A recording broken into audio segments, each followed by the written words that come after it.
A common misconception about the brain is that it can store information like a computer.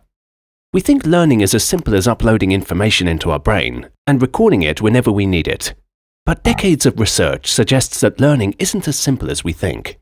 To become better students, we need to understand how the brain stores information so that we can make better judgments about our learning.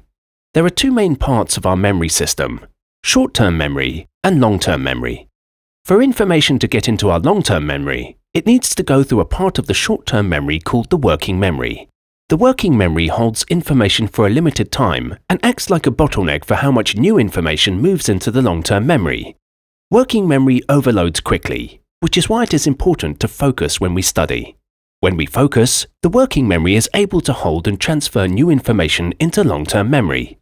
New information moves into long-term memory if we can connect it to some prior knowledge. Once we learn the new information, it stays in long-term memory forever, but we can still forget it. Forgetting isn't about erasing information from memory. Rather, it's about losing access to stored information. To understand more about forgetting, we need to think about memories being indexed into two categories. Retrieval strength is how quickly we can recall information. It is limited in capacity and decays over time. Storage strength is how well we've learned something. Its capacity is unlimited, and it grows with more study and practice. Storage and retrieval strength have an unusual relationship. When we study, both retrieval and storage strength increases. When storage strength is high, retrieval strength decreases slowly and increases quickly.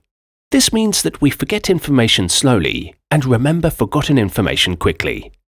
Retrieval strength is limited in capacity. When retrieval strength reaches its capacity, further study doesn't increase storage strength. This means that most of the gains in storage strength happens when retrieval strength is low. When we study, our final goal is to have high retrieval and storage strength. Otherwise, we will either forget new information quickly or have a hard time remembering it. Two well-known learning strategies that can help maximize storage and retrieval strength are spaced repetition and testing. Spaced repetition happens when learning is distributed over time.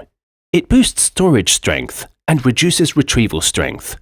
By taking breaks and studying other subjects, we allow retrieval strength to decrease, enabling us to start seeing greater gains in storage strength during our next study session. Testing is when we need to recall information from memory. Tests don't need to be high stakes. We just need to recall what we've learned with as few available cues as possible. Cues are information from the environment that cause us to retrieve memories. Cues can be external, such as words from a book or website, or it can be internal, such as a series of questions we ask ourselves to recall a memory. Learning is far more effective if we provide our own cues. We make memories last longer because the extra effort we put into recalling a memory organizes the information we are trying to recall. Organization helps with retrieval because the memory becomes more networked, expanding our ability to recall the information in a variety of ways. If we use external cues, we access information in the long-term memory and confirm it's there, but little cognitive effort happens and it doesn't help strengthen memory. Learning isn't about uploading information into our brain and recalling it whenever we need it. It's a very counterintuitive process, and it requires effort from the learner. To become better students, we need to pay attention, relate to what we are learning to our existing knowledge, and recall information as much as possible when we start forgetting it. By understanding how our brain works, we can monitor our learning and become better students.